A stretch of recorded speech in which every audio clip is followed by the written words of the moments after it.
Hello நண்பர்களே, எல்லோருக்கும் வணக்கம். இன்றைக்கி குயிக்காக செய்கிற மாதிரி ஒரு வெண்பொங்கல் எப்படி செய்யலான்னு பார்க்கலாம் வாங்க. குக்கரில் 2 ஸ்பூன் எண்ணெய், 1 ஸ்பூன் நெய் ஊற்றிட்டு அது நல்லா சூடு ஏறட்டுன்னு கடுகு போட்டுக்கலாம். அது கடுகு நல்லா பொரியட்டுன்னு கொஞ்சமாக முந்திரி, ஒரு 10 முந்திரி போட்டுக்கலாம். குட்டி குட்டியாக நறுக்கி வச்ச இஞ்சி சேர்த்துக்கலாம். இப்போ முழு மிளகு சேர்த்துக்கலாம். பசங்க காரம்னு சொல்லுவாங்க, அதனால் முழு மிளகா போட்டிருக்கேன். இது எல்லாத்தையும் நல்லா வதக்கிட்டு கொஞ்சமாக கருவேப்பிலை சேர்த்துக்கலாம்.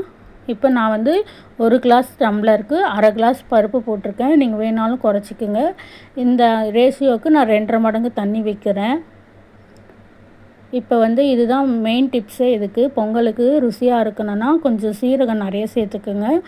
அப்புறமா எப்பயுமே பெருங்காயம் இதெல்லாம் தாளிச்சிட்ட பிறகு தண்ணி ஊற்றின பிறகு போடுங்க. அப்படி கமகமன்னு வாசனையாகவும் இருக்கும், ருசியாகவும் இருக்கும். சீரகம் எவ்வளோ சேர்க்குறோமோ அந்த அளவுக்கு பொங்கல் டேஸ்ட்டாக இருக்கும். தேவையான அளவு உப்பு சேர்த்துட்டு நம்ம ஊற வச்ச அரிசியும் பருப்பையும் சேர்த்துக்கலாம். இது சேர்த்துட்டு ஒரு 5 விசில் விட்டு நம்ம இறக்கிடலாம். இப்போ கமகமன் பொங்கல் தயாராகிடுச்சு. யாருக்கெல்லாம் இந்த பொங்கல் ரொம்ப பிடிச்சிருக்குன்னு சொல்லுங்கள். நீங்கள் எப்படி வீட்டில் பொங்கல் செய்வீங்கன்னு எனக்கு கமெண்ட் பாக்ஸில் சொல்லுங்கள். நானும் ஒரு முறை ட்ரை பண்ணி பார்க்குறேன். அவ்வளோதான் ஃப்ரெண்ட்ஸ், டேஸ்டியான பொங்கல் ரெடி. இது கூட 1 ஸ்பூன் நெய் விட்டு நீங்கள் சாப்பிட்டு பாருங்கள். அம்மா அட்டகாசமாக இருக்கும். இதுக்கு சைட் டிஷ் சாம்பார் வச்சுருக்கேன். உங்களுக்கு பிடிச்சிருந்தால் லைக் பண்ணுங்கள். மறக்காமல் நம்ம சேனலையும் சப்ஸ்கிரைப் பண்ணிக்கோங்க. Bye friends.